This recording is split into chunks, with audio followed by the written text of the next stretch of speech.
ज्ञान के जिज्ञासुओं, नमस्कार।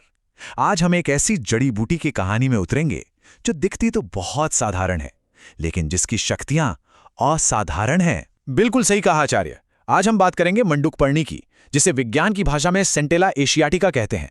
हम इसके प्राचीन ज्ञान और आज की समझ दोनों को साथ लेकर चलेंगे। तो चलिए इस नायक की यात्रा शुरू करते हैं। देखिए, किसी भी चीज को समझने की शुरुआत उसकी सही पहचान से होती है। तो वैज्ञानिक भाषा में इसे कहते हैं सेंटेला एशियाटिका, और ये अम्बेलिफेरे परिवार का हिस्सा है। अब ये नाम जानना इसलिए जरूरी है ताकि दुनिया भर के साइंटिस्ट जब इस पर बात करें तो सबको पता हो कि वो एक ही पौधे की बात कर रहे हैं, भले ही लोकल नाम कुछ भी हों।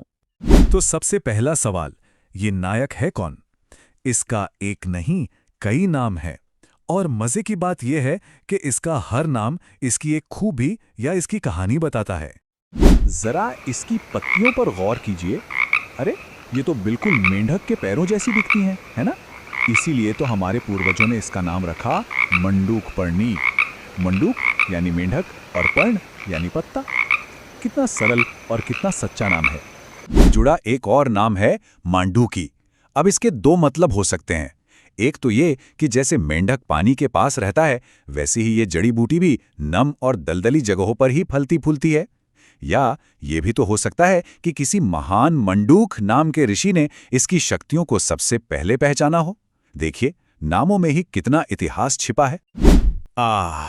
अब आता है इसका सबसे प्रसिद्ध और शायद सबसे शक्तिशाली नाम, ब्राह्मी। ये नाम कोई छोटा मोटा नाम नहीं है। ये सीधे सृष्टि के रचयिता ब्रह्मा जी से जुड़ा है। और क्यों? क्योंकि ये जड़ी बूटी हमारी बुद्धि, हमारी चेतना को पोषण देती है, उसे बढ़ाती है। ये दिमाग के लिए अमृत समान है। बिल्कुल। और जहां ब्रह्मा जी का जिक्र हो, वहां मां सरस्वती भी तो हैं। इसीलिए इसका एक और सुंदर नाम सरस्वती भी है।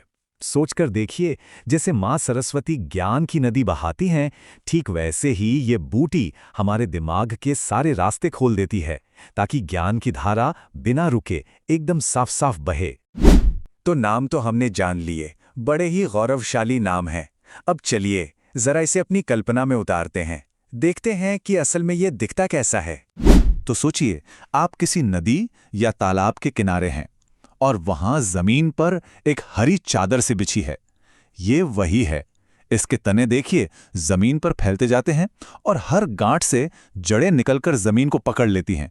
और पत्तियां गोल गोल गुर्दे के आकार की, जिन पर 7 नसें साफ दिखती हैं। वसंत में इस पे छोटे छोटे लाल फूल खिलते हैं और गर्मियों में चपटे बीज वाले फल लगते हैं। इसकी जड़ें भी एकदम महीन धागे जैसी होती हैं।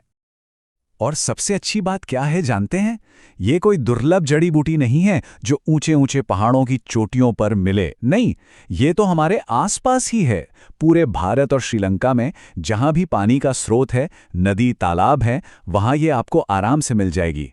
प्रकृति ने ये खजाना हम सब के लिए सुलभ बनाया है। चलिए, अब आते हैं मुद्दे की बात पर।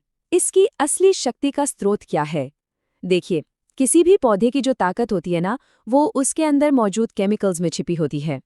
तो फिर सेंटेला एशियाटिका में ऐसा क्या है जो इसे इतना खास बना देता है? अगर हम इसे विज्ञान की नज़र से देखें तो इसकी पत्तियों के अंदर मानो एक केमिकल खजाना भरा पड़ा है। इसमें मिलता है हाइड्रोकोटिलिन, एशियाटिकोसाइड, जो इसकी मेडिसिनल पावर का एक बड़ा कारण है। और सिर्फ इतना ही नहीं, साथ में tannin, volatile oil, vitamin C और ब्रामोसाइड जैसे एक से बढ़कर एक पावरफुल तत्व भी मौजूद हैं। लेकिन इन सब में से एक हीरो इंग्रेडिएंट है, और वो है एशियाटिकोसाइड। ये एक बहुत शक्तिशाली कंपाउंड है। और पता है सबसे दिलचस्प बात क्या है? ये सबसे ज्यादा पौधे की ताजी पत्तियों में पाया जाता है। और शायद यही वजह है कि हमारी पारंपरिक चिकित्सा में हमेशा ताजे पत्तों पर इतना जोर दिया जाता रहा है। देखिए कैसे साइंस और परंपरा एक ही बात कह रहे हैं। अच्छा, तो हमने इसका नाम जान लिया, इसका रूप देख लिया, पर सवाल यह है कि इसकी असली शक्ति आती कहां से है? इसका पूरा रहस्य छिपा है इसके रस पंचक में। आयुर्वेद में किसी भी औषधि को समझने की ये 5 सुनहरी कुंजियां हैं। तो ये देखिए इसका पूरा बायोडेटा। इसका रस यानी स्वाद तिक्त है, मतलब कड़वा। गुण में ये लघु है, यानी पचने में हल्की।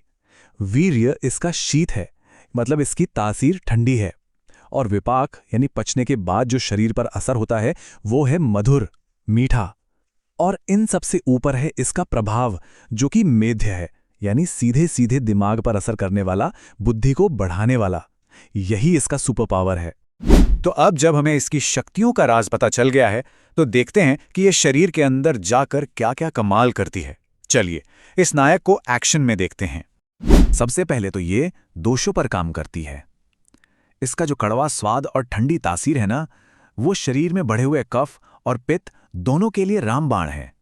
मतलब अगर शरीर में गर्मी बढ़ी है, पित्त की वजह से जलन है, या फिर कफ की वजह से भारीपन और सुस्ती है, तो ये दोनों को शांत कर देती है।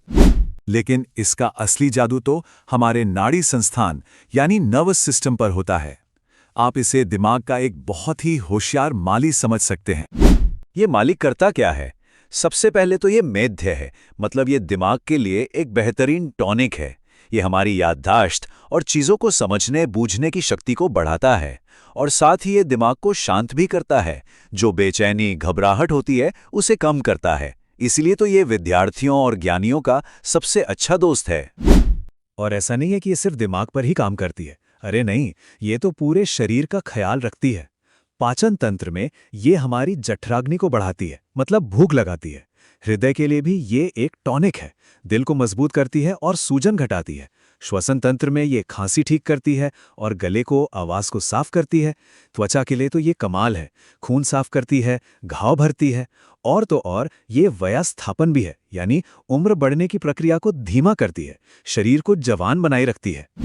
तो जब ये इतनी चमत्कारी है, तो इसका इस्तेमाल भी तो सही तरीके से पूरी समझदारी से करना चाहिए। हर शक्तिशाली चीज के उपयोग की एक कला होती है। तो चलिए अब वो कला सीखते हैं। तो इसका प्रयोग कहाँ-कहाँ होता है? सीधी सी बात है, जहाँ-जहाँ इसका असर है। जैसे दिमाग की कमजोरी हो, मिर्गी के दौरे हों, या याददाश्त कमजोर हो, पाचन खराब हो, दिल कमजोर हो, या शरीर में सूजन हो, खांसी या आवाज बैठने की समस्या हो, पुराने त्वचा रोग हो, या कोई घाव जो भर न रहा हो। और इन सब के अलावा इसे एक जनरल टॉनिक के तौर पर, यानी रसायन की तरह भी इस्तेमाल करते हैं, ताकि शरीर हमेशा स्वस्थ और युवा बना रहे। यहाँ पर पारंपरिक चिकित्सा का नजरिया बहुत कमाल का है। वो सिर्फ पत्ती या जड़ की बात नहीं करते, वो इस्तेमाल करते हैं पंचांग का। पंचांग यानी पौधे के पांचों अंग, जड़, तना, पत्ती, फूल और फल। माना ये जाता है कि पौधे की असली और पूरी शक्ति इन सभी हिस्सों में मिलाकर ही होती है। लेकिन एक बात हमेशा याद रखनी चाहिए, मात्रा। सही मात्रा में औषधि अमृत है और ज्यादा मात्रा में विष। तो अगर आप इसका ताजा रस यानी स्वरस ले रहे हैं, तो उसकी मात्रा 10 से 20 मिलीलीटर ही होनी चाहिए, उससे ज्यादा नहीं। और हाँ, हर नायक की तरह इसकी भी एक कमजोरी है। अगर इसे बहुत ज्यादा मात्रा में ले लिया जाए तो कभी कभी चक्कर आना, सिर दर्द या त्वचा पर लाल दाने जैसी समस्या हो सकती है। लेकिन घबराने की बात नहीं, प्रकृति ने हर जहर का तोड़ भी बनाया है। इसका सबसे सरल उपाय है हमारी रसोई में रखा सूखा धनिया। बस वही इसका निवारण कर देता है। चलिए अब एक आखिरी और बहुत ही जरूरी सवाल पर आते हैं। हमने इसके गुण तो जान लिए, पर इस जड़ी बूटी की शक्ति को हम सहेज कर कैसे रखें? अब एक बहुत ही जरूरी बात, इसे तैयार करने का सही और गलत तरीका क्या है? हमेशा याद रखें, इस जड़ी बूटी को छाया में सुखाना चाहिए। कभी भी इसे सीधी धूप में नहीं सुखाना है, और न ही काढ़ा बनाने के लिए सीधे उबालना है। ये एक छोटी सी लगने वाली बात इसके असर में जमीन आसमान का फर्क ला सकती है। पर सवाल ये है कि ऐसा क्यों? इसके पीछे एक सीधा साधा वैज्ञानिक कारण है। तेज गर्मी, चाहे वो धूप से मिले या उबालने से, वो इसके उड़नशील तेल, जिसे हम वॉलेटाइल ऑयल कहते हैं, उसे नष्ट कर देती है। और जैसा कि हमने अभी देखा था, यही तेल इसके सबसे जरूरी एक्टिव कंपाउंड्स में से एक है। इसके बिना जड़ी बूटी अपनी ज्यादातर औषधीय शक्ति खो देती है। तो ठीक है, अब हमें ये पता है कि इसके अंदर क्या है और इसे तैयार कैसे करना है। चलिए अब देखते हैं कि बाजार में ये हम तक किस किस रूप में पहुंचती है।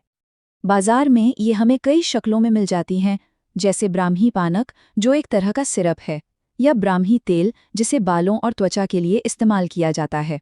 इनके अलावा सारस्वतारिष्ट और सारस्वत घृत, जो एक मेडिकेटेड घी है। ये सब पारंपरिक फॉर्मूले हैं जो आज भी उपलब्ध हैं। और इन सभी प्रोडक्ट्स की जड़ में वही एक शक्तिशाली जड़ी बूटी है।